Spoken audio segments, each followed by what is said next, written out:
in the motor racing world. Green flag at the back of the grid. The Renault four-cylinder engines are revved within an inch of their lives. Lights are out and down towards the first corner. It's a cracking start from Victor Martins, the man who broke the lap record here earlier in the weekend. Did it twice, in fact, once in free practice and once in qualifying. And it looks as though second and third are very close together. Collett in the yellow and black car. Cordeel coming round already. Someone from the middle of the grid missing the Variante di Rettifilio and will join in later on. The two red cars at the back. One of the Ardens and MP Motorsport, Joey Alders, who had an awful race yesterday. It's Reshad De Gerus and Joey Alders going through there. But the pullman into Variante della Roggia and through and away. And once again, one of the ARTs missing the chicane that time around from the middle of the grid.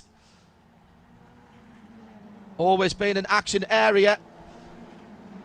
Paul Sitter got a great start, and the leading two have got away after that little schmozzle behind them. A huge gap now, back to third position. Yeah, Gregoire Sauce, I think one of them, the 93 Oh, there's a big car. crash right underneath the old circuit. There was a touch there. This is going to bring out the Megane RS safety car, and that was just, I think, a little bit of impatience going on. Second race of the weekend, no real need to save the machinery, but it was a tiny touch. Already a car spinning, and then carnage behind.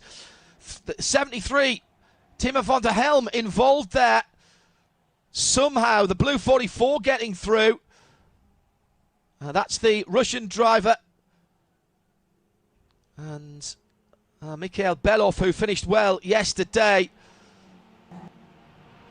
But that was a very nasty incident involved there. I wonder whether it might be Cordeel. Yeah, as you said, the top three were starting to break away, and then as they came under the bridge, there were only two of them. And Cordeel was almost involved in his... Well, there was already a spinning car, as you said, that had lost its nose, sitting in the middle of the road. And Amari Cordeel, nowhere to go. That's the car now with severely bent front left suspension. The one behind that, well, it was a sort of shockwave freeway accident where... the guys behind just didn't have the time to react. There are nose cones being readied, including for Timo van der Helm, who ran in the top five yesterday. I think that was Hugo de Wilde who was involved there in the 27 car. That was the red car that was sitting in. We'll find out who does come in. Alex Quinn hasn't come around. The 20 car has not come around. Yeah.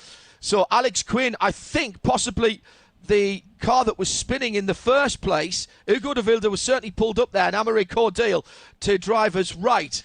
And there'll be a few other damaged cars there, I would think, JP, as they pick their way through. I know you and I have had another chance to see what happened under the bridge. It would be great to see past the previous camera, though, just to know the order coming out of the second Lesmo, and then we can kind of count them through.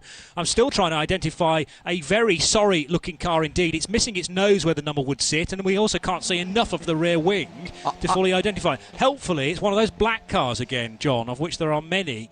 I think, if I'm honest, I think that's Alex Quinn's car. I think that's the number 20. Not that we can see any identifying marks on the car. Well, the Arden overalls are being worn by driver. Yeah, see, if I'd looked at the driver, I would have been able to tell you with that yellow helmet that is Alex Quinn. Also damage for the 73, Timo van der Helm in the bright blue car.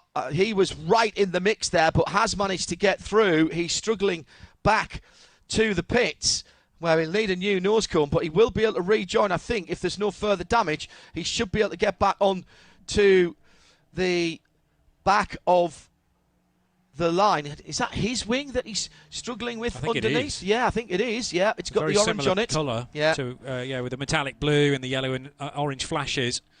Lorenzo Colombo has been in and out of the pits as well. And Timo van der Helm has not got back round. So, think it was Alex who was already spinning. Yes, it is. And then behind him, already, van der Helm had his front wing tucked underneath. So did he have the first contact with Alex that spun him around? There is just a little left-hand kink before they come under the bridge there at the Curva de Saraglio. But that is absolutely flat, JP. Yeah. And clearly what had happened at the Variante della Roggia first time around is that the field had concertinaed up and coming through right at the back. I think that was Joey Alders in the MP Motorsport car. That's a red car. So who was that coming through right at the back who picked his way through?